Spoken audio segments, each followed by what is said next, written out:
Hey everyone, it's me Hasnain, you are watching HTDX। Welcome back to the channel. कैसे हैं आप सब? ठीक ठाक हैं? उम्मीद करता हूँ अच्छे होंगे, खैर खैरियत से होंगे, एंजॉय कर रहे होंगे। आज जो वीडियो है उसके लिए हमने थोड़ा सा सर्च किया, क्योंकि टाइटल पढ़ के ना कुछ पल्ले नहीं पड़ी थी, तो हमने सर्च किया। टाइटल कुछ ऐसे है कि दुनिया का सबसे बड़ा इस्लामिक मुल्क जो है आबादी के लिहाज से, वो RSS की शरण में, प्रोटेक्शन में है।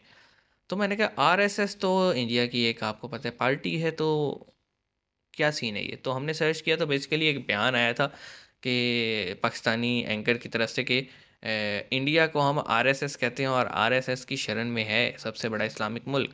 तो फिर मैं थोड़ा कॉन्टेक्स्ट समझ गया कि अच्छा, इस फॉर्म में कहा गया।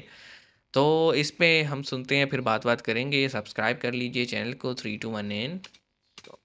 फ्रेंड्स, जय हिंद। हिंदुस्तान स्पेशल में आपका स्वागत है दोस्तों। हेलो हेलो जैसा कि हेलो। दोस्तों आपने क्लिप पे देखा, पाकिस्तान मीडिया ये चर्चा कर रहा है कि सबसे बड़ा इस्लामिक देश इंडोनेशिया आरएसएस की आइडियोलॉजी से बहुत प्रभावित है।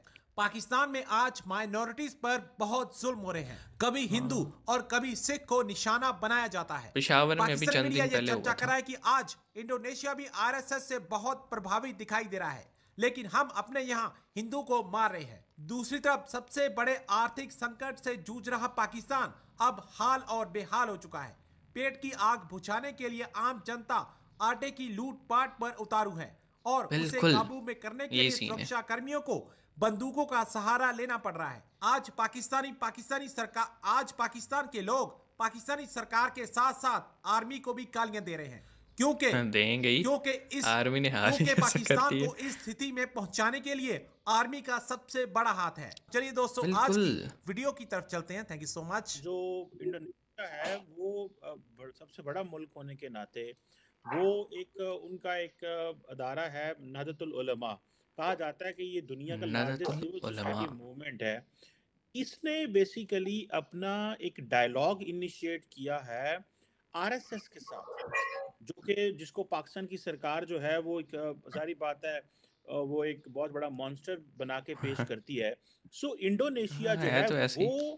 आरएसएस के साथ डायलॉग करना चाह रहा है, टू अंडरस्टैंड कि वो क्या सोच रहे हैं, क्या कर रहे हैं। और हम यहाँ पे लोगों को डरा रहे हैं और उनके बारे में बस नफरत पता तो लगे पैदा ना कर रहे हैं। सामने वाला कहता क्या है। मुझे नहीं पता कि सरकार हमारी का क्या ख्याल है, लेकिन ये जो सवाल मैंने डॉक्टर साहब से भी किया था कि हमारे हजारों मदरसे, इतने इंस्टीट्यूशन, हम इस्लामिक दुनिया में कुछ कंट्रीब्यूट नहीं कर पा रहे, और जो सबसे बड़ा मुल्क है वो इंडिया की, जिसको आप आरएसएस कह रहे हैं, उसके साथ उन्होंने डायलॉग शुरू किया हुआ है, जस्ट टू अंडरस्टैंड, टू कि दुनिया में क्या हो रहा है, सीखेंगे तो पता चलेगा।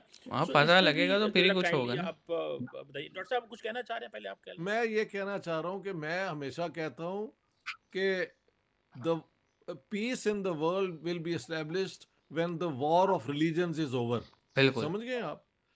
तो वैसे तो ऐसे ही लगता है है। कि वॉर ऑफ रिलीजन्स खत्म हो चुकी है, लेकिन नहीं, ज़हनी तौर पे अभी भी इस चल किस्म रही है। की एक वहशत जो है वो पैदा की जा रही है।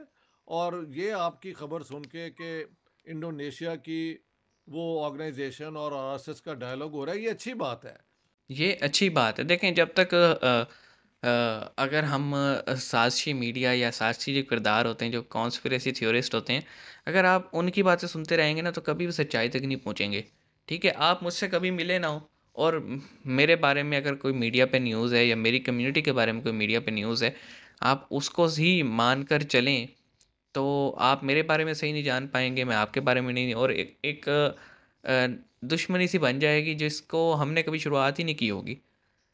सेम गोज़ फॉर हेयर, कि मतलब आरएसएस की आइडियोलॉजी क्या है मुझे तो पता है ना, मैंने 2-3 वीडियोस देखी हैं। बहुत सारे पाकिस्तानियों को नहीं पता। उन वो ये समझते हैं उनका एक ही काम है कि मुसलमानों को कन्वर्ट करना हिंदू में, और पूरे उसको एक अखंड भारत और ये वो इस तरह की चीज़ें, और पाकिस्तान को मिटाना, इस्लाम को मिटाना, इस्लाम से दुश्मनी है उनकी। ऐसा कुछ नहीं है भाई। वो अपने मज़हब पे चल रहे हैं, तुम अपने मज़हब पे चलो। ठीक है?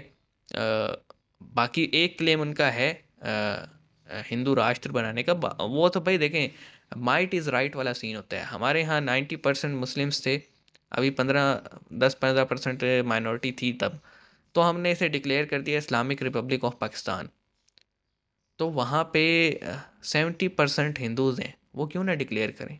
ये पॉइंट दिमाग में लाने की ज़रूरत है कि एक तरफ 70% आबादी है जो कि नॉन मुस्लिम है, और एक तरफ 20% आबादी है जो कि मुस्लिम है, 10% आपको पता है कि वो सिख और बाकी सब लगा लें तो 80% आप कह लें नॉन मुस्लिम है, 20% मुस्लिम है। और वहाँ पे हम हर वक्त क्लेम करते हैं कि जनाब सेकुलरिज्म सेकुलरिज्म।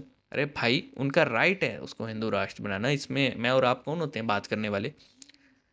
तो यहाँ पे जो चीमा साहब ने कहा कि जो है ना बातचीत चल रही है सबसे बड़े मुल्क की जो है आरएसएस के साथ, तो उसमें भी पता लगे कि वो एक उस मुल्क की एक कम्युनिटी है जो कि बात करके अंडरस्टैंड करने की कोशिश कर रही है कि वजह क्या है, ओपिनियंस क्या हैं। ओपिनियन क्लियर होंगे तो पता लगेगा ना डिफरेंस ऑफ ओपिनियन क्या होता है। तो ये बड़ा अच्छा स्टेप है मेरे ख्याल में, इससे चीज़ों को समझने की ना बहुत आसानी होगी। और जो लोग भटक जाते हैं या फिर एक ऐसे ही एक आग में जल रहे होते हैं वो आग थोड़ी कम होगी, मैं ये समझता हूँ।